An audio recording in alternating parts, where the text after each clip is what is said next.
그다음에 북한과 일본의 관계입니다. 일본은 이제 토코레 정책에 따라서 전후 총결산 외교 하나로 북일 수교를 상정하고 있습니다. 북한을 미수교 국가로 간주하면서 한국의 관할권은 한반도의 남반부로 제한하고 있습니다.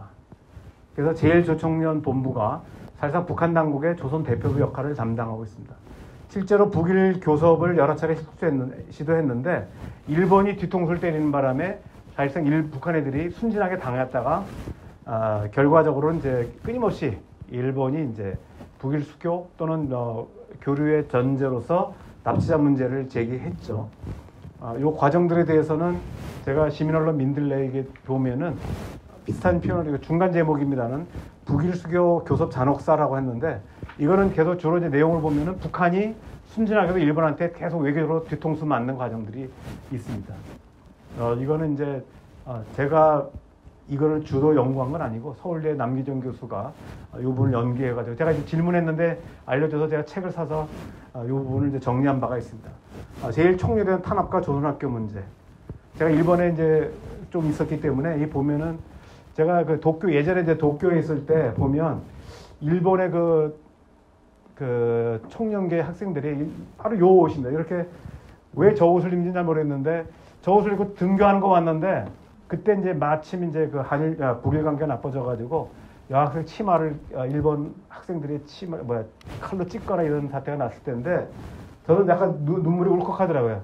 야, 쟤네들이 거꾸로 생각하면 그 우리 그 서울 시내에 일본 여학생들이 기모노 입고 뭐 기모노는 기능이 다르긴 하지만 기모노 입고 등교한다고 했을 때 저게 꼭 저렇게까지 해야 되나라고 할 정도로 굉장히 가슴이 아픈데 제가 오사카 있을 때 보면은 우리 제1교포들 중에서 한국말을 할 줄 아는 사람들은 다 대부분이 거의 100%가 조선학교 출신이고 나중에 이제 민단계 사람들은 민단계 간부들은 한국말 하는 사람 거의 없습니다. 그리고 이제 요새 이제 건국학교나 이런 몇 군데에서 지금 이제 한국어 교육을 강화해가지고 이제 요새는 이제 한국어도 교육을 합니다만은 한국어를 하는 학생이 많이 나왔어요. 근데 주로 이제 그 중년층 이상들을 보면은 다 조선학교에서 이제 한국말을 배웠어요. 그래서 그 정도로 좀 굉장히 민족의식이 강하고 기본적으로 다르죠. 그러니까 민단계 학교들은 뭐냐면 제1동포들이 그 성장해서 일본에 정착하는 소수민족으로서의 제1동포 정책을 취하고 있다고 한다면 총련은 그게 아니라 지금은 비록 일본에 살고 있지만 언젠가는 고국으로 돌아가 산다는 전제를 깔고 있습니다. 그러다 보니까 이 교육 내용들이 북한의 그 교육 체계나 이걸 받고 있고 또 북한이 그렇게 경제적 어려움에도 불구하고 매년 한 차례씩 초기에는 2차례까지 줬습니다. 1학기, 2학기 2번 줬는데 지금은 이제 매년 많은 돈을 총련에 자금 지원합니다. 제가 아마 올해도 줬을 거예요. 제가 작년까지는 확인했었는데 일본 총련에 이제 교육비로 지원하고 있습니다. 일본인 납치 문제는 이제 이 문제에 대해서 보시면은 알겠습니다. 그 다음에 북일 정상회담은 이제 금년 들어와서 기시다 총리가 계속 바람을 넣었는데 재작년부터 계속 방겨서 금년까지 얘기를 했지만 결과적으로는 이제 미국도 지지를 했습니다. 그러나 이거는 이제 원론적인 얘기고 북한이 응할 가능성은 없다고 봤습니다. 왜냐하면 북한의 입장은 북미 관계가 개선되지 않은 상태에서 일본이 독자적인 이니셔티브를 취할 수가 없다고 보는 겁니다. 다만 일본이 계속 만나자고 할 때 왜 만나냐? 만나게 되면은 계속 이제 우리나라가 좀 난처해지는 윤석열 정부가 곤란해지는 거죠. 그래서 당시에 이제 이렇게 해서 북일 교섭들이 나오자 김영호 통일장관의 얘기가 평양에서 도쿄를 가기 위해서는 반드시 서울을 거쳐야 된다. 그래서 한국의 동의 없이 북일 관계 정상화 협상은 안 된다라고 하는 것을 주장한 바가 있습니다. 기본적으로 우리나라 정부, 특히 보수 정부의 기본 입장은 평양에서 워싱턴을 가기 위해서는 서울을 경유해야 된다. 평양에서 도쿄를 가기 위해서 서울을 경유해야 된다. 이 얘기는 기본적으로 반대한다는 얘기죠. 북일 수교, 북미 수교를 반대한다는 것이 역대 보수 정부의 입장이고요. 반면에 이제 진보 정부, 진보 민주 정부에서는 북일 수교나 북미 수교에 대해서는 긍정적으로 보고 오히려 그것이 한반도 긴장 완화에 도움이 되고 한반도 평화 프로세스에 도움이 된다는 입장입니다. 그러나 북한은 이제 미온적 입장이고 실제로 3월 26일 날 일본과는 어떠한 접촉도 교섭도 무시하고 거부한다고 딱 밝혔습니다. 나중에 알려진 것은 3월 28일 주중 일본 대사관 측이 북한 대사 접촉을 타진했으나 거부했다는 것이 이제 나중에 알게 됐죠. 그 다음에 북일 정상회담의 변수들이 있습니다. 이거는 정상회담 의제, 한미의 태도, 일본 내 여론 등등이 영향을 미치는데, 일본 내 여론은 납치자들이 고령화가 되면서 오히려 납치자 단체들도 지지하는 성향으로 약간 입장이 바뀌었고요. 미국은 원론적으로 이제 뭐 공개적으로 지지한다고 얘기했지만 한국이 반대하고 있는 상태입니다. 의제에 대해서는 납치 문제가 처음에 조건 없는 정상회담 얘기했지만 북한이 대화에 나오자 일본은 다시 납치 문제를 또 꺼내고 핵미사일 문제를 꺼냈습니다. 북한의 입장은 납치 문제 얘기를 했고 안보 사안은 북일 간의 의제가 될 수 없다라고 하는 게 북한의 입장입니다. 자, 그럼 이제 마지막입니다. 예, 마지막인데, 자, 그러면 이제 최근에 나오는 것이 한국과 일본 간의 안보 협력이 최대 이슈라고 볼 수 있는데, 촉진 요인과 장애 요인이 있습니다. 촉진 요인을 본다면 한국과 일본은 가치와 공동 위협 인식을 공유하고 있다. 그래서 그러니까 한미 상호방위조약, 미일 안보조약처럼 미국을 중심으로 해서 동맹을 맺고 있고, 자유민족 기본질서, 법치, 인권 존중 등 가치관을 공유하고 있다. 그리고 북한과 중국에 대한 직접적, 잠재적 위협 인식을 가지고 있다. 이런 것이 이제 협력의 촉진 요인이 될 수 있고, 또 하나는 중국과의 지정학 리스크가 있습니다. 중국은 이미 1980년대부터 제1도련, 제2도련을 추구해서 실제로 시진핑 주석이 2010년도에 그 국가주석으로 취임하기 전에 이제 당 서기가 됐을 때, 그때 이제 부주석이었는데, 그 당시 미국에 대해서 한 얘기가 태평양은 미국과 중국이 공유할 만큼 충분히 넓다. 따라서 태평양을 서로 반반 영향권을 나눠 갖자라고 제안한 바가 있습니다. 그게 이른바 신형 대국 관계론인데, 당시에 이제 미국은 콧방귀도 끼지 않으면서 택도 없는 소리다라고 이런 표현한 건 아니고 대충 그런 뜻으로 거부를 한 적이 있습니다. 그리고 제1도련, 제2도련인데 이게 얼마나 제1도련은 아시다시피 이미 이제 그 대만이라든지 오키나와에서 동중국해, 남중국해를 포함하는 지역이고, 제2도련은 괌이라든지 사이판이 포함된 지역입니다. 그래서 이게 2020년까지 목표고, 그래서 현재 그 일본 자위대에서 방위연구소 나온 자료를 보면은 이 목표가 달성된 걸로 평가하고 있습니다. 단적으로 드러나는 게 뭐냐면 미국이 괌에 배치되어 있던 괌에 있는 일단 전략 무기들을 전원 다 철수했습니다. 철수하고 상시 배치해서 수시 배치로 바꿨는데, 왜냐하면 제2도련선이 완성된 게 2020년인데 이 얘기 뭐냐면 괌을 때릴 수 있는 동풍, 여기 나오지 않았나요? 네, 숫자가 갑자기 동풍 26인가가 실전 배치됐습니다. 중국에서 2016년도에 배치되면서 괌이 전체적으로 중국 미사일 사거리 안에 들어오게 된 거죠.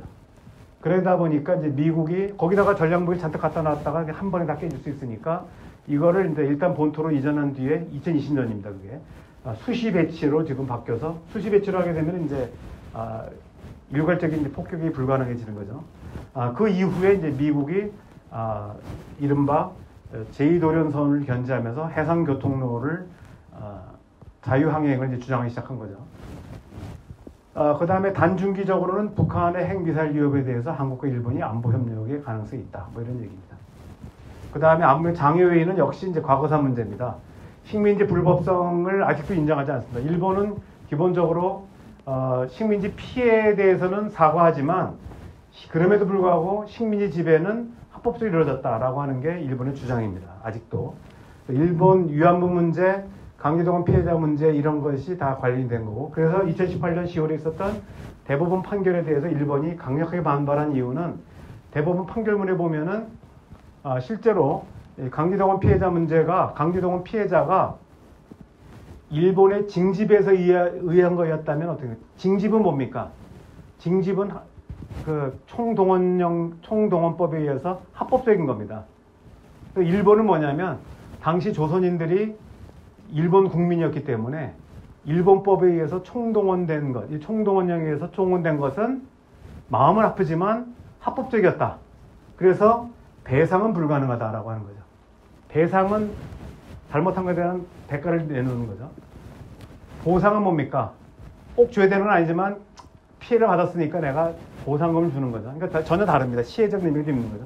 그런데 대법원 판결은 뭐냐면 2018년 10월 대법원 판결은 일본 식민지 지배가 불법이기 때문에 당시에 조선인들이 강제 동원된 것은 불법이다. 따라서 배상해야 된다고 나옵니다. 그러니까 이건 돈의 문제가 아니다. 근데 이것에 대해서 우리 그 윤석열 정부도 그렇고 또 일부 그 외교관들, 제가 알고 만나봤던 이런 사람들은 대법원이 왜 저런 데까지 외교 문제까지 개입해가지고 왜 한일 관계 어렵게 하느냐. 근데 저는 그렇게 생각하지 않습니다. 왜냐하면 우리나라 정부나 학자들은 다 얘기하죠. 일본 식민지 지배는 불법이라고 얘기하지만 한 번도 우리나라 사법부가 대법원이 일본 식민지 지배가 불법이라는 판결을 낸 적이 없습니다. 반면에 일본의 그 최고재판소, 우리 대법원에 해당 최고재판소는 끊임없이 강제동원 피해자들의 그 보상금 있잖아요. 뭐 미쯔비시 중공업 일했던 사람들한테 임금 못 받은 거. 그러면 그거 다 뭐 1원 줘라, 1엔 줘라, 뭐 10엔 줘라 이렇게 판결 내리는 이유는 그 당시 식민지 지배는 합법이었기 때문에 배상은 필요 없다라고 하는 거죠. 그런 판결이 일본에 계속 내리고 있는데 우리 대법원은 한 번도 그런 판결을 내린 적이 없다는 거예요. 그래서 2018년도 판결문에 보면 고뇌에 찬다는 표현이 나옵니다. 그러니까 대법원에서 엄청 고민한 거죠. 이것이 한일 관계를 어렵게 만들 수 있다는 걸 알고 있었습니다. 그럼에도 불구하고 사법부가 이런 판결을 안 내려주면 이건 역사에 영원히 만약에 이걸 합법으로 만들어 놓게 되면 일본 식민지배 합법이라고 그러면 일본이 뭐라고 그랬어요? 너희 대법원도 합법이라고 그러지 않았어? 이렇게 되지 않습니까? 그래서 당연히 강제동원 피해자 문제는 그래서 일본 애들이 뭐라고 그러냐면 그래서 지금 나중에 여러 가지 중재안들 중에 하나가 뭐냐면 그러면 실질적인 돈은 우리가 다 대더라도 일본 기업이 형식적으로도 단 몇 푼이라도 내놓으라고 했는데 일본 정부는 그것도 안 된다는 거죠. 왜 안 되냐? 배상이기 때문에 안 된다는 거예요.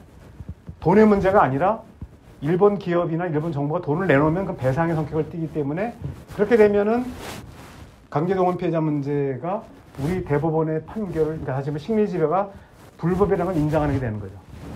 그러니까 왜 이제 그런 문제, 예를 들면은 이런 문제들이 계속 이제 제기되고 있는 것이고요. 그 다음에 독도 영업권 문제 있고 배사적 경제 수역. 대부분 이제 지금 잘 안 알려져 있고 요번에 보니까 국정감사에서 논의가 됐는데 실제로 지금 한일 간의 쟁점 중에 하나가 한일 어업협정이 2016년부터 중단된 사태에 있습니다.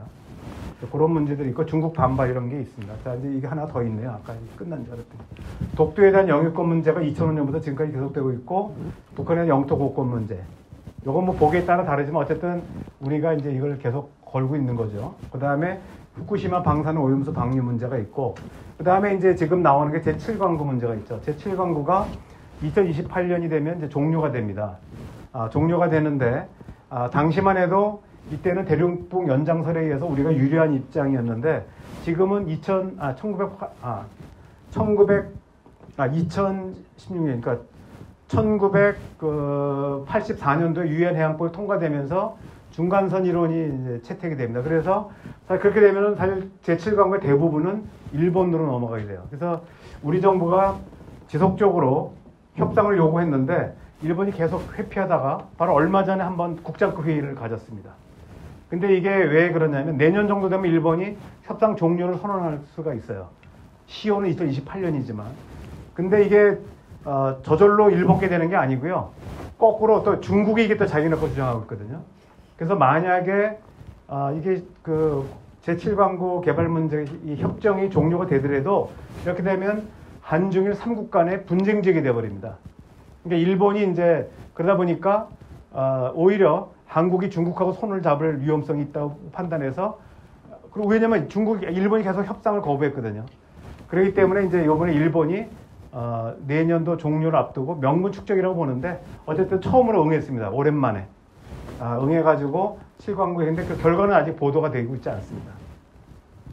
지금 윤석열 정부의 특징이 중요한 사안에 대한 보도 안 하면서 질문하면 이건 안보상 중요한 거기 때문에 외교상 중요한 거기 때문에 공개할 수 없다 이렇게 합니다. 그러니까 어쨌든 나중에 공개가 되겠죠 언젠가. 그 다음에 어업협정이 중단됐는데 2016년 6월 30일 이후 현재 그 배사적 경제수역 내에 어업이 중단된 상태이고 여기 잠정협정이죠, 요 안에. 이게 중간 지역이 있는데 그러다 보니까 이제 우리나라 어부들이 큰 타격을 받고 있습니다. 그래서 지금 이 서울에서는 잘 보도가 안 되는데 부산 쪽에서는 난리 났습니다. 이 문제 때문에. 이번에도 그 해양수산부 그 국정감사에서도 이 문제를 빨리 타결하라고 계속 얘기가 하고 있는데 일본이 응하지 않고 있죠. 왜냐하면 현재는 옛날에는 이게 이제 중간수역이라나 잠정수역이라나 그러나 요 지역이 우리나라 배가 이제 형편없었고 일본의 어선들이 성능이 좋았기 때문에 싹쓸이 갔단 말이에요. 근데 지금은 반대로 우리나라 어선들이 성능이 좋아져가지고 우리나라 어선들이 가가지고 배가 가서 잡아버리니까 일본이 이제 이걸 다시 문제 삼은 겁니다.